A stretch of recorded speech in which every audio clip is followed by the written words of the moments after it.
আজি কি উদ্দেশ্যে এই ভিডিঅ'টো কৰা হৈছে আপোনালোকে গম পাব। প্ৰথম আৰম্ভ কৰিছো আমাৰ অগ্নিনাভ মন্দিৰত যোৱা বছৰ হাজাৰ হাজাৰ ভক্তই বন্তি দিছিলে। সেইসময়ত এনেকুৱা হৈছিলে ইমানেই বন্তি গোটেই জুই লাগি যায়, কাৰোবাৰ আচলত লাগে, কাৰোবাৰ চেনেলত লাগে। শেষত আমি সিদ্ধান্ত লৈছিলো যে যি বন্তি দিয়া হৈছে হাজাৰ হাজাৰ ভক্তৰ দম দম পাহাৰৰ দৰে আমাৰ বন্তি হৈ গৈছে এই সময়ত। তেতিয়া আমাৰ যিটো কম জেগা, আমাৰ জেগা হৈছিল, আমাৰ জেগা নহয় সৰু জেগা, আমাৰ সেই জেগাত ইমান বেছি ভক্তৰ সমাগম বা বন্তি দিয়াটো সম্ভৱ নহয়। মই তেতিয়া লাইভ টিভি বহুত দেখুৱাইছিলো। তেতিয়া এদিন হঠাৎ বন্তি দিয়াটো ব্যক্তিগত বন্তি দিয়াটো বন্ধ কৰিছিলো আৰু তেতিয়া এগছ বন্তি দিছিলো, যে বৰচাকি এগছ দিছিলো, সেই বৰচাকি গছতে সকলোকে তেল দিবলৈ গৈছিলো। এতিয়া কোনোবাই যদি বন্তি দিম বুলি ভাবে 5 গছ 10 গছ যি হওক, সেই অনুপাতে সেই বৰচাকি গছতে তেল ঢালিলে হৈ যায়। আৰু যেতিয়া বাবা জনাইছিলো, বাবা তুমি তেলখনত কিবা এটা শক্তি দিবা, যিটো ভক্তক মই বন্তি বন্ধ কৰিছো যাতে তেওঁলোক চেটিছফাইড হয়। সঁচাই বাবাই সেই তেলখনত কি শক্তি দিলে, যি তেল ব্যৱহাৰ কৰিছে এই সকলেহে গম পাব। এতিয়া মই একদম আপোনালোকক একেবাৰে একেবাৰে যেতিয়া কৈছিল আমাৰ লগত আহিলো তেখেতসকলক অনুমতি লৈ লৈছো, যিটো মই কেতিয়াবা কিছুমান ভিডিঅ' দিওঁ, অনুমতি লৈয়ে দিওঁ, কিন্তু পিছত আকৌ বেয়া পাই যে দেখিলে ভিডিঅ' ডিলেট কৰি দিওঁ বা তেনেকুৱা ধৰণৰ বৰ সতৰ্ক হয় এই ক্ষেত্ৰত আচলতে। এতিয়া তেখেতসকলক সুধিলো, তেখেতসকলে নিজ ইচ্ছাৰে কৰিছে যে দিয়ক, মানে এটা ভাল হেৰি এটা মানুহে জানিব লাগে। তেখেতসকলৰ মুখেৰে শুনক যে তেল ব্যৱহাৰ কৰি তেওঁলোকে কি পাইছে, এইটো বহুত ডাঙৰ কথা। এনেধৰণে আচলতে মই ভিডিঅ'বোৰ একেবাৰে দিওঁ, মোৰ কোনো এনেকুৱা কথা নাই যে কোনোবাই শ্বেয়াৰ কৰক, মোৰ ধেৰ কিবা ভিডিঅ' শ্বেয়াৰ কৰক, মানুহে মোক, এইবোৰ মোৰ ধাৰণা নহয়। মোৰ মাত্ৰ এটাই ধাৰণা যে ৰাইজ উপকৃত হওক। কাৰোবাৰ টকা পইচা ধেৰ আছে, বেমাৰ হৈছে বুলি, কাৰোবাৰ হয়তো টকা পইচা নাই। সেইকাৰণে মই ভাবো যে মানে খৰচ নোহোৱাকে মানুহৰ উপকৃত হব পাৰে। এতিয়া চাওকচোন তেখেতৰ এই ভৰিটো হেনো আঁঠুৰ পৰা ন, আঁঠুৰ পৰা এনেকুৱা ধৰণে মানে পানী জ্বলা নিচিনাকে মানে এনেকুৱা ধৰণৰ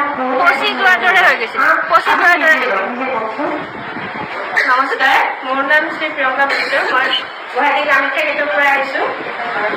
দেউতা আমাৰ গোটেই ভৰিখনত পানী জ্বলা ফুটি গৈছিলে। ফুটি গৈ কিনে মানে পচি যোৱাৰ দৰে হৈ গ'ল। মেডিকেল ট্ৰিটমেণ্ট কৰিলোঁ, কিন্তু একো কামত নিদিলে। 10-12 দিনমান হ'ল দাঙি লৈ ফুৰিব লগা হৈছিলে। যেতিয়া ওচৰৰে খুৰী এজনী আহিছিল, আপোনাৰ তাৰপৰা আপোনাক সুধি কিনে আপুনি তেল দিছিলে লগাবৰ কাৰণে, নি কিনে তেতিয়া দিলে খুৰীজনীয়ে। মই ফাৰ্ষ্টৰ দিনা বাবাৰ নাম লৈ কিনে দেউতাক লগাই দিলোঁ। লগাই দিয়াৰ লগে লগে পিছদিনাই আমি প্ৰমাণটো পাই গ'লোঁ যে অলপ অলপকৈ শুকাই গ'ল।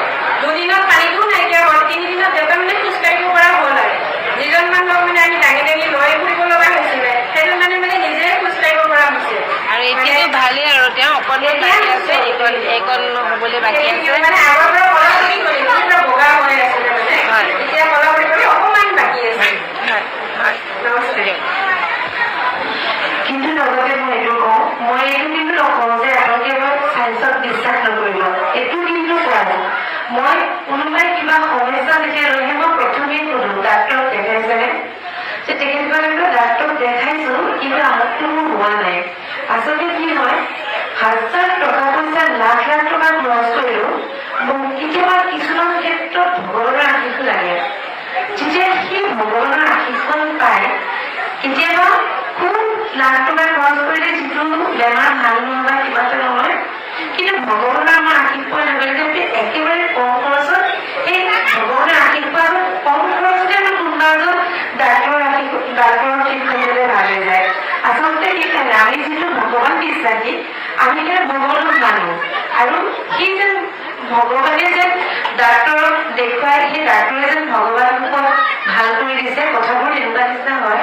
মই এইটো কিন্তু নকওঁ, আকৌ কৈছো যে আপোনালোকে চায়েন্সত বিশ্বাস নকৰিব, আপোনালোকে ডাক্তৰকো ট্ৰিটমেণ্ট কৰিব সকলো ক্ষেত্ৰত, কিন্তু লগতে যদি বিশ্বাস কৰে এই বৰচাকে তেলৰ কথা যেনেকৈ ক'লে আপোনালোকে লগাব পাৰে বহুত সমস্যা সমাধান হয় আৰু মই এইটো কওঁ যে বৰচাকে তেল যিটো বটলত আপোনালোকে নিয়ে সেই তাৰ পৰাই কেতিয়াও ভৰিত নলগাব আৰু ভৰিত লগালেও সেয়া যে বাবাৰ নাম লৈ পেলাই দৰৱ হিচাপে লগাব কিন্তু একেটা হাতৰ পৰা যদি লৈ লৈ কৰে সেইখিনি কিন্তু চোৱা হৈ যাব এইখিনি আৰু পিছত কাম নিদিয়ে আৰু মই কৈছো যে নিয়ম আপোনালোকে বটলটোকে আপোনালোকৰ ওচৰ চুবুৰীয়া গতিকে কাষৰ মানুহবোৰৰ বা কাৰোবাৰ কিবা সমস্যা হৈছে আপোনালোকে অকণমান দিয়ক চাবচোন লোকৰ ভাল যি চিন্তা কৰিব তাৰ নিজৰ ভাল হ'বই গতিকে আপোনালোকে আনৰ নিজৰ লগতে সদায় আনৰ কথা চিন্তা কৰিব ধন্যবাদ আপোনালোকক ধন্যবাদ জনাইছোঁ আপুনি সোনকালে আৰু হওক তাৰে কামনা কৰিছোঁ আপোনাৰ দৰে আৰু 10জন উপকৃত হওক তাৰে কামনা কৰিলোঁ